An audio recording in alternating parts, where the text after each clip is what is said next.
All right. I want to thank you so much for continuing to give me your attention. We're almost done, right? You're with me? Good. I know you are.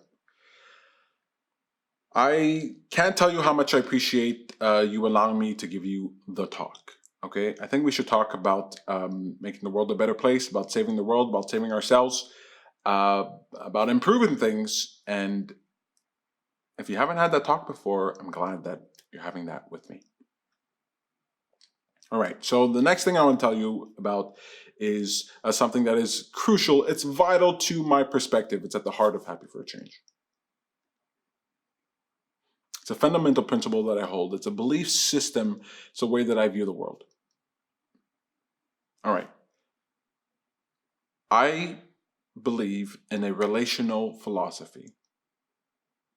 A relational philosophy is one that presumes that nothing exists independent from anything else, that everything exists in relationship to one another, that you can't talk about anything without implying or referring or assuming everything else. If you define yourself, if I ask you to define yourself, think about who you are. You might say, well, I'm a daughter or a son, right? You might say that you are a student. You might say that you're a vegetarian, right? I don't know. But you can't be a daughter or a son without a parent. You can't be a student without school. You can't be a vegetarian without the food that you eat, right? You can't even be an earthling without earth. You can't define who you are without defining the context of your experience and all that you rely on, because who are you without the earth? Who are you without the sun? Who are you without the stars? Who are you without every particle and atom in the universe? There's no extraneous pieces, right? All the pieces fit, they belong, they're supposed to be here. It's nothing extra. Everything is held together, everything is part of a puzzle piece, and you are part of this puzzle. And who you are can't be defined without defining everything else. It's a relational philosophy, and it's a great way to view the world. I really think it's a good way to view the world. You start recognizing the interactions, the impact, the relationship between your action and your environment, between your words and the people around you, between your thoughts and what goes on in your world. A relational philosophy. It's a very important element to hold on to, because it turns what you do for your own selfish purposes, desires, into something that helps the whole. And it turns what you do for the whole, it transforms that into something that helps you individually, yourself. You're always choosing between two perspectives. There's the broader perspective, and then there's the narrow perspective, all right? There's the broader perspective, I call the universal perspective, the God perspective, the all perspective, the seeing the full picture as best as you can. And then there's the narrow, limited human perspective. Now, one perspective isn't worse or better than the other, okay? They serve different functions, and we're always oscillating between the two. Hopefully. You want to choose which perspective serves you in whatever moment. The narrow, limited perspective is one that makes it harder to see the whole, right?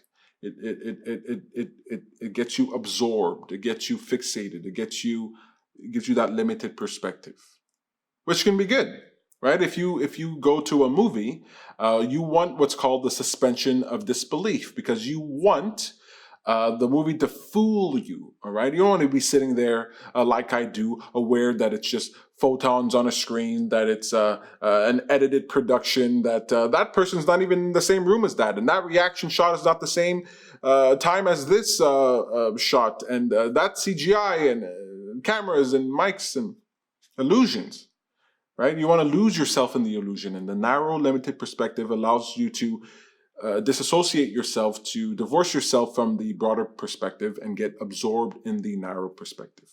And that's cool. That's fun. That makes the movie enjoyable. But I bet you've been in the middle of an argument and you can feel the pit in your stomach and you can feel how terrible you feel, but you feel so fixated on the argument that you just keep going.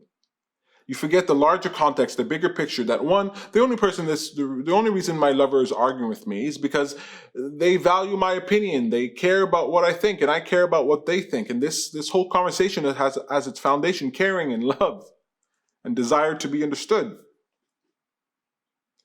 You lose that context. You lose that perspective when you get that narrow, limited perspective at times. And knowing that you can disconnect from that is important. At the same time, you have a broader perspective that you can go to. The broader perspective allows you to see the big picture, allows you to see around obstacles, allows you to see the true context, what's at the foundation of whatever's going on, and it's easier to find forgiveness, to find peace, to find creativity from that perspective. Not always, but it's a good place to be. It's a good place to know how to get to. From that perspective, you take full advantage of the relational philosophy. You start recognizing how this is connected to that, how A is connected to B is connected to C. You start seeing the relationships and how things are connected, and you start valuing all aspects, all components of whatever it is you're looking at.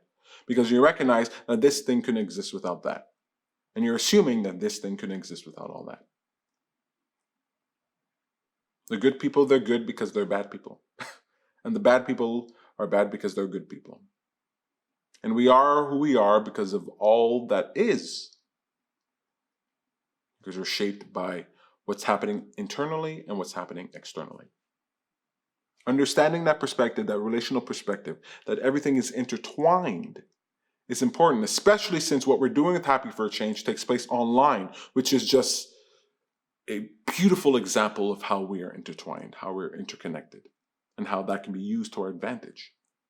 Every web page that gets created adds to the internet, right? Every person that gets connected online adds to the data, adds to the cybernetic consciousness, adds to the collective. Everything that you do matters. Everything you do matters. That's important because it's easy to feel like you don't matter, especially since you feel like 1 in 8 billion people. It can seem like, you're just a drop in the bucket. But together, on the aggregate, we form the water in that bucket. And it's individual drops that make the whole. And it's all of us together that matter. Do you know that when you smile at someone outside on the street in public, everyone who sees you smile is statistically more likely to smile at someone else that day? I think it was Simon Sinek who said that. I hope I didn't get that wrong, but he's a good guy to listen to.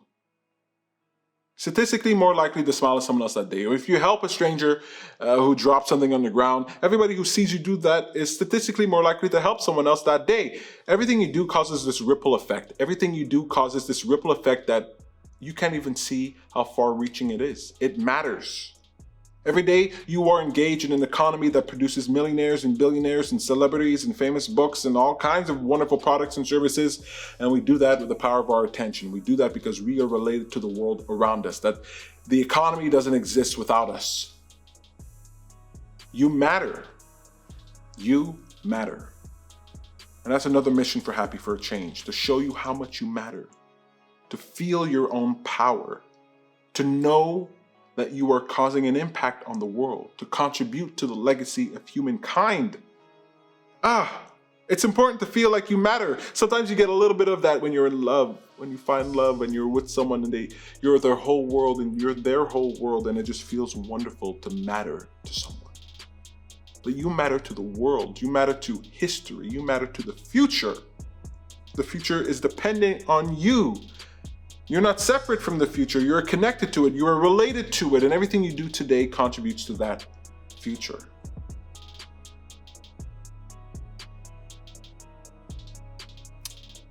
Broader perspective, limited perspective. Happy for a Change is trying to use both. The broader perspective is that, hey, if you do what's good for yourself selfishly, what makes you feel good, it will help the world.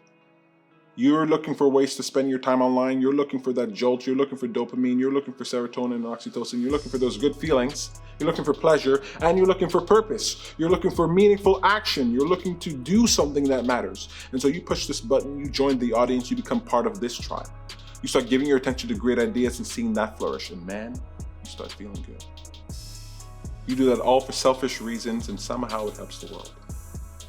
It's the power of relational thinking, relational philosophy. You matter. And your attention matters. It matters because everything is related. Everything is connected.